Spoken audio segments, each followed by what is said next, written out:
ce bruit qui m'envahit, je te cherche, toi, mon Dieu.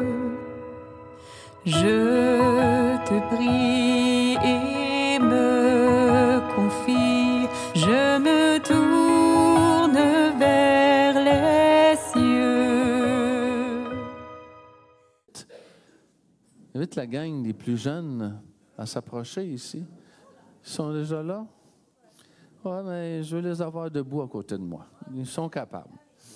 Venez les...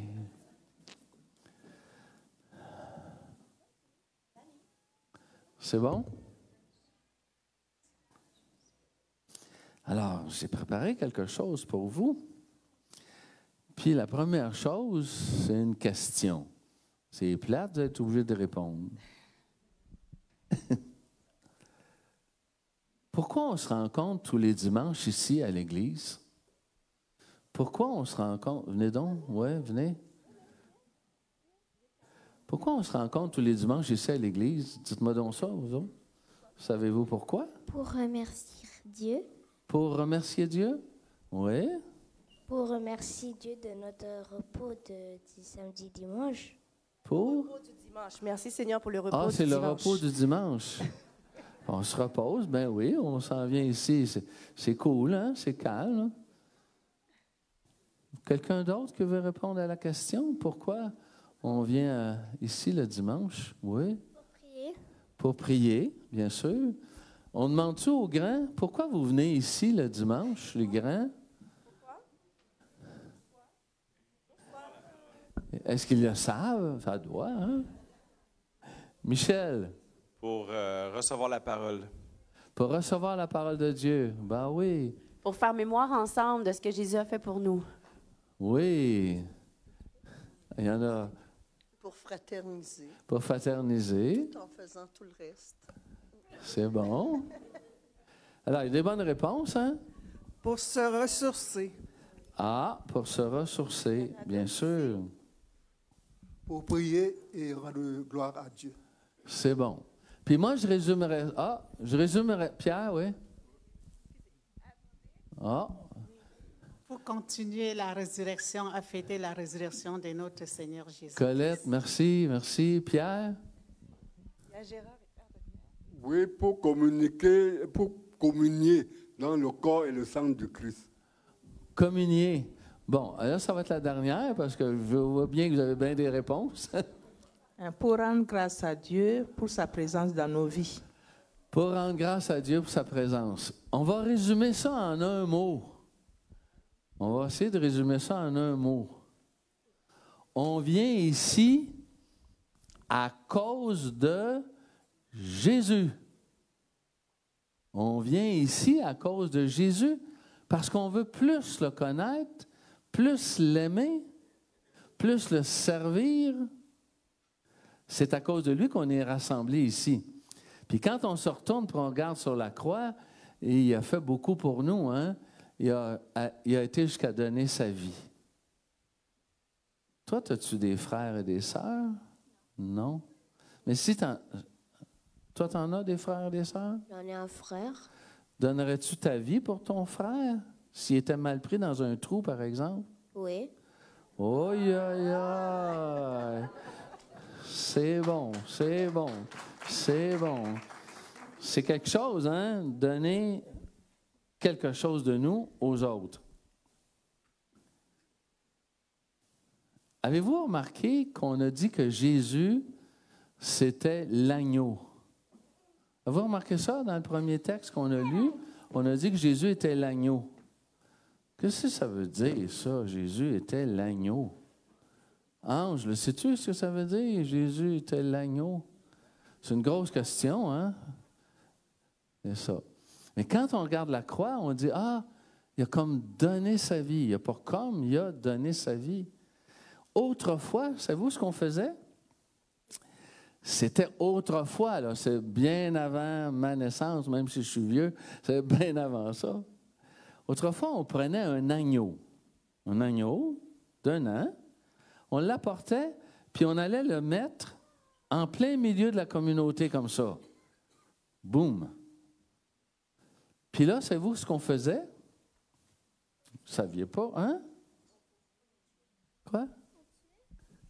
Oui, mais juste avant de le voir mourir, l'agneau, on mettait tous les péchés de la communauté sur l'agneau. J'ai pas été fin, j'ai menti, j'ai frappé. On mettait tous ces péchés-là sur l'agneau. Puis là, après ça, on prenait l'agneau, puis on l'envoyait dans le désert avec un petit coup de pied. Ah ouais, il va-t'en dans le désert. Puis c'est sûr que là, il était pour mourir. Ou bien donc, pas drôle, hein? Mais là, nous, on dit, Jésus, c'est lui qui a pris toutes nos fautes, tous nos manquements d'amour sur la croix. Il a donné sa vie pour tout prendre ça, pour que plus personne dise qu'il n'est pas aimé de Dieu. Donc, qu'il n'est pas aimable. On est tous et toutes aimables. Ça, c'est beau, c'est fantastique. Et Jésus va nous faire une promesse. C'est quoi la grande promesse qu'il nous fait? Déjà fatigués, vous autres? Oui, ben oui. C'est-tu beau avec un peu la jeunesse, hein? C'est quoi la grande promesse que Jésus nous fait? Hein? Comment? C'est quoi la grande promesse? Si vous ne le savez pas, on va demander aux plus vieux. On vient de le lire, La vie éternelle? Ah, ça, c'est la grande promesse. On a la vie éternelle à la fin de notre vie. C'est parfaitement vrai. Puis dans le texte d'aujourd'hui, ce qu'il nous dit, c'est que on va aller demeurer chez vous. Mais c'est où ça, chez nous? Et voilà. Je vais aller demeurer chez toi. Adam, Jésus dit, je vais aller demeurer chez toi. Fait qu'il rentre dans toi. Mais tu ne le vois pas. Tu ne peux pas y toucher. Tu aimerais ça, mais on ne peut pas. Mais il est en toi. S'il est en toi, il est en moi. S'il est en moi, il est avec Kelsia? Kelsie. Ou avec Yoella. Hein? Il est avec nous. Ça, c'est la grande promesse. Quand je marche jamais tout seul. Il est toujours là. Mais moi, je ne suis pas toujours avec lui. Ça, c'est une autre affaire. Bon. Quand il vient faire sa demeure en nous, il nous donne une grande promesse. Puis il nous dit, comment vous allez savoir que je suis en vous? Ben, croyez en ma promesse, il faut avoir la foi. Je ne sais pas. Je pense que dans ma poche traîne, ben oui, de l'argent.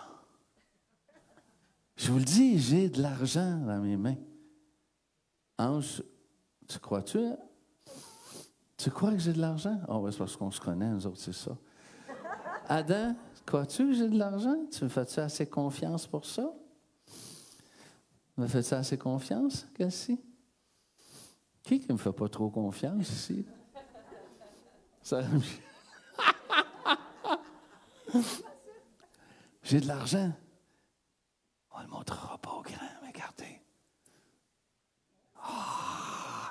Je l'avais dit, hein? Oui, j'en ai. J'ai de l'argent. Qu'est-ce que vous avez fait? Vous avez fait confiance à Maurice? Vous avez fait confiance au pasteur? Eh oui. Alors, Jésus dit, je vous fais confiance, puis je vais aller chez vous, dans votre demeure, puis vous allez savoir quand est-ce que vous êtes connecté à moi. Il est toujours là, mais on n'est pas toujours là. Comment faire pour se connecter? Bien, écoutez, je vous donne un truc. Vous allez peut-être le retenir. On appelle ça les fruits de l'Esprit de Dieu. Les fruits de l'Esprit. Es-tu capable de me les nommer, les 9 fruits de l'Esprit?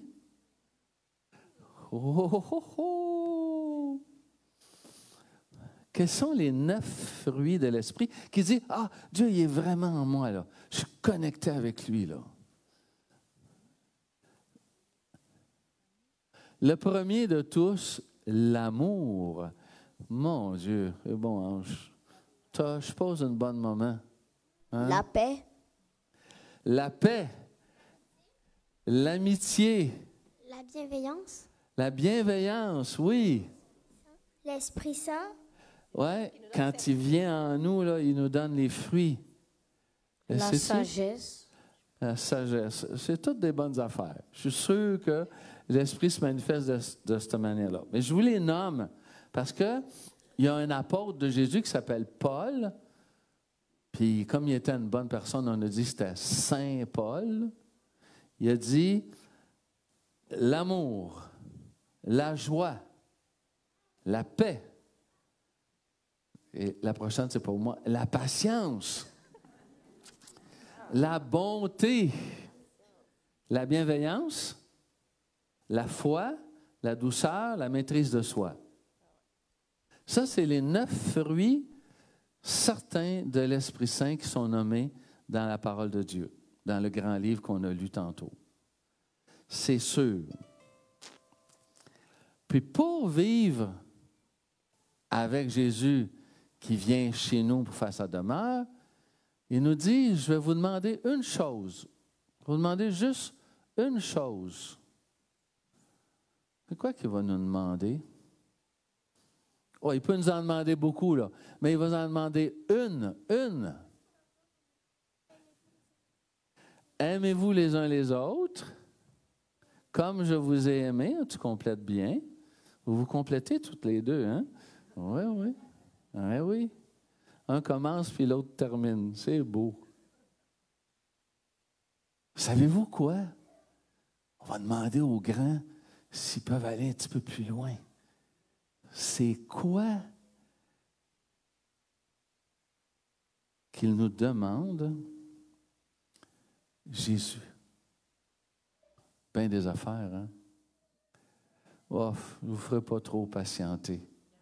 Mais je souhaite que vous le reteniez. Savez-vous c'est quoi? Là, ce n'est pas parce que je vous tourne le dos que je ne vous aime pas, là. C'est d'avoir un projet spirituel. Est-ce que c'est possible d'avoir un projet spirituel? Donc, de connecter avec les 9 fruits de l'Esprit. Je vais avoir un projet spirituel. Je vais terminer avec ça pour s'aider. Il y a des verbes. Tu sais c'est quoi un verbe? Hein? Oui. Peux-tu m'en nommer un verbe? Aimer, ben oui. Hein? Aller. Finir. Oui, manger, ça c'est bon, ça c'est bien, ça, manger. Être. Oh. Dormir. Bon, on en connaît des verbes, OK. Mais les verbes que je veux que vous vous rappeliez, vous avez une meilleure mémoire que moi, c'est sûr, c'est un, aimer. Aimer Jésus puis les autres. 2, connaître. Connaître Jésus puis connaître les autres. Aimer puis connaître. Après ça, on a servir. Et quand maman demande, peux-tu faire ton lit? Je peux. Peut-être. Oui. Je le fais. Faire. Servir, ça va dans ce sens-là. Écouter les autres. Flora, es-tu habituée d'écouter maman? T'écoutes Flore, toi? Ouais, c'est beau, c'est beau, c'est beau. Pardonner. Pardonner, c'est des beaux verbes. Partager. Partager. Et le dernier, je l'ai gardé pour la fin, c'est le verbe prier. Pour que vous soyez le plus possible en contact avec Jésus. Oui. Hein? Il n'y a pas loué? Pas compris. Louer. Est-ce qu'il y a Louer, ben, en plus. Toi, je pense que tu viens d'une famille où c'est important prier par la louange, louer. Ça, c'est fantastique. Fantastique. Il paraît que les chrétiens renouvelés, ils font de la louange, pas juste des demandes. Ils font de la louange, mais pas juste de la demande. C'est bon? Et la dernière question de tout. Oh, là, je sais peut-être qu'il y en a qui le savent. Oui, mais je ne sais pas. À votre âge, là, moi, je ne le savais pas à votre âge. Quelle est la devise du Québec? Ah, tu le sais-tu? Oui, je me souviens. Tu t'en es souvenu. C'est beau, je me souviens. Hey! C'est en plein ça, Cara. C'est « je me souviens ». C'est Lara, hein? Oui. Lara, tu t'en souviens, je me souviens. Alors, de nos célébrations, les dimanches, parce qu'on vient pour Jésus, hein, pour lui et la communauté, le prier, le louer, le remercier, l'aimer davantage, le connaître encore plus. Qu'est-ce que vous allez vous souvenir quand vous allez avoir, là, toi, tu as quel âge? 12 ans? OK, mais quand tu auras 13 ans, quand vous aurez 13 ans, ça doit être la plus vieille ici, qu'est-ce que vous allez vous souvenir de nos célébrations? Je me souviens. Quand vous étiez debout devant Maurice? Tu vas te souvenir de l'Église. Mais, oui? Moi, de Valérie. Toi, tu viens à l'Église, c'est magnifique. Mais si on se résume, tous les deux, vous faites vraiment une belle paire. Tous les deux, là, hein? L'Église, là, c'est pas juste ça, là. C'est ça, là. C'est la communauté aussi. C'est ça, d'abord, l'Église. C'est la demeure de Dieu dans notre cœur. Hein? C'est d'abord ça, notre Église à nous. Alors, on repart avec ce disant « Je me souviens ». Je me souviens que je suis aimé par Dieu. Il est l'agneau, il a donné sa vie. Oh, oh, oh! Hein? Alors, c'est une bonne façon de vivre notre vie que d'être à l'écoute, attention aux autres. C'est bon? Est-ce que vous pouvez vous tourner vers l'Assemblée, vers l'Église? Puis on va vous applaudir, mes bons amis.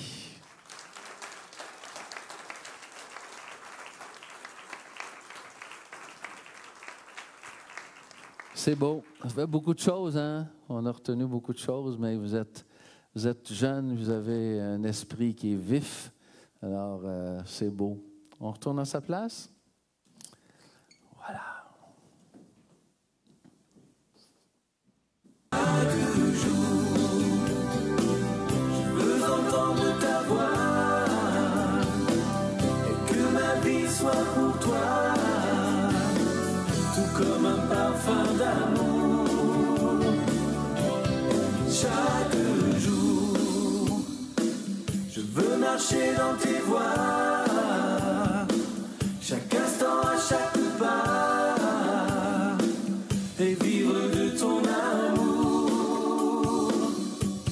Et chaque jour, je veux entendre ta voix et que ma vie soit pour toi,